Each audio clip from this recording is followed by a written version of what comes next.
I'm Sam, And be like, and this is SNE's Vintage 8 Steps to a Successful Pop-Up Shop. step number one, preparation. Make sure you go out there and have everything set up and just have everything together ahead of time. That way you have an efficient and successful pop-up shop. This limits the amount of things that could go wrong and that could just mess up and allow you to go out there and be successful, in your pop-up shop. Step number 2, promotion. Utilize various marketing techniques such as local advertising, email marketing, even partnerships with other brands to help promote and drive buzz to your pop-up shop. You want people to know about and be anticipating your pop-up shop. Step number 3, location. Being in a high area with a high foot traffic relative to your target audience is a very important step. Your location is really what matters, is one of the top things that matters.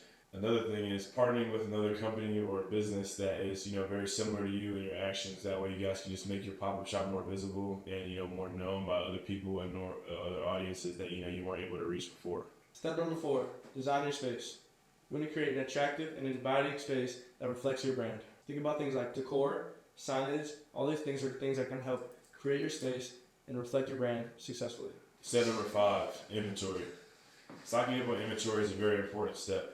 You want to make sure you're stocking enough, that way you can meet the demand of several different audiences. One of the biggest mistakes that can be made is understocking, which causes you to risk losing, the value of sales or losing sales. Step number 6, customer service. It is important that all the people working in your pop-up shop have great customer service. They need to be engaging with the customers to build relationships and encourage future business with your brand. Step number 7, tracking data. Tracking your data is extremely important. You want to make sure you're tracking things that you sold, things that you didn't sell, put the prices, put the items, etc., etc. You want to make sure that you're tracking these things. That way you can show what did well, what didn't do well. That way next time you go get more inventory, you know what to buy, maybe what not to buy, and what to stock up on.